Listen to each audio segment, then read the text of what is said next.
देखिए, युद्धाभ्यास का भी अपना महत्व है, लेकिन डिप्लोमेसी के स्तर पर और इस तरह के विवाद के मौके पर जब आप फ्रांस, जर्मनी, अमेरिका, रूस और जापान जैसे देशों से बातचीत करते हैं तो उसका एक अलग इंपॉर्टेंस होता है। वो आप संकेत देते हैं कि इन देशों को आप विश्वास में ला रहे हैं कि अगर आने वाले दिनों में भारत कोई कार्रवाई करता है तो भारत का पक्ष गलत नहीं होगा, क्योंकि अंतर्राष्ट्रीय समुदाय को अपने पक्ष में आपको करना होगा। मामला कल के डेट में संयुक्त राष्ट्र के लोग ये मामला भले न जाए, द्विपक्षीय तौर पे विवाद को सुलझाया जाएगा, लेकिन अंतर्राष्ट्रीय स्तर पे आपको समर्थन जरूरी होगा अगर भारत कोई कार्रवाई करता है। और भारत बार बार, प्रीति, मैं ये बार बार कह रहा हूं कि डिप्लोमेसी स्तर पे कोशिश लगातार जारी है, लेकिन चीन की तरफ से जो पहल करनी चाहिए जमीन के स्तर पे वो नहीं की जा रही है। और दूसरी एक महत्वपूर्ण जानकारी आपको दूं कि विदेश सचिव की तरफ से तमाम देशों को जानकारी देने के अलावा जो बैक टू डिप्लोमेसी कहते हैं, चैनल 2 डिप्लोमेसी जिसे कहते हैं, उस स्तर पर भी लगातार कोशिशें भारत की तरफ से जारी है।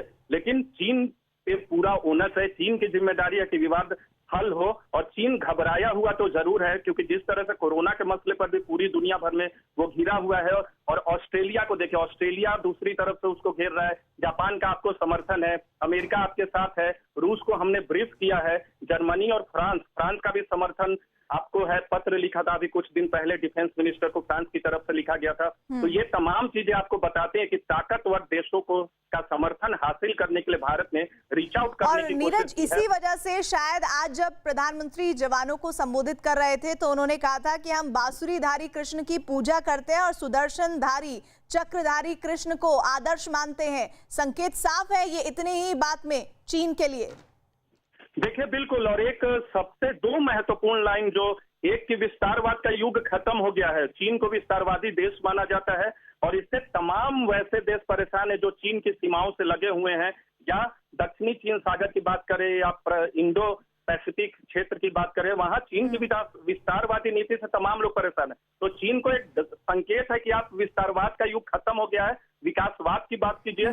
और दूसरी महत्वपूर्ण बात की प्रधानमंत्री ने अगर दिनकर का उदाहरण दिया तो तमिलनाडु के कवि के बातों का भी उदाहरण देते हुए ये जिक्र किया, तो कहीं ना कहीं भारत को एक सूत्र तो संदेश नीरज साफ है कि आप अगर हमारे साथ शांतिपूर्ण बातचीत के जरिए नहीं संभल सकते तो बाकी विकल्पों पर भी भारत विचार करने से गुरेज नहीं करेगा। ये संदेश आज प्रधानमंत्री ने 11,000 फीट की ऊंचाई से दे दिया है। लेह दौरे के बाद पीएम मोदी दिल्ली में बड़ी बैठक करेंगे। पीएम मोदी के साथ इस बैठक में गृह मंत्री, रक्षा मंत्री, विदेश मंत्री के साथ एनएसए भी शामिल रहेंगे और आगे किस तरह रणनीतिक फैसले लिए जाने हैं इस पर यह बैठक होने जा रही है, जिसमें लेह के दौरे से वो लौटे हैं, उन्होंने वहां जवानों को संबोधित किया है। पीएम मोदी की इस बैठक में गृह मंत्री, रक्षा मंत्री, विदेश मंत्री और एनएसए भी शामिल होंगे। पीएम मोदी के लद्दाख दौरे को गृह मंत्री अमित शाह ने जवानों का हौसला बढ़ाने वाला बताया है। अमित शाह ने ट्वीट किया है, आगे रहकर नेतृत्व करते हुए प्रधानमंत्री नरेंद्र मोदी जी लद्दाख की फॉरवर्ड पोस्ट पर हमारी थल सेना, वायु सेना और आईटीबीपी के बहादुर और साहसी जवानों के बीच पहुंचे। माननीय पीएम का ये दौरा निश्चित तौर पर हमारे दिलेर जवानों का हौसला बढ़ाएगा।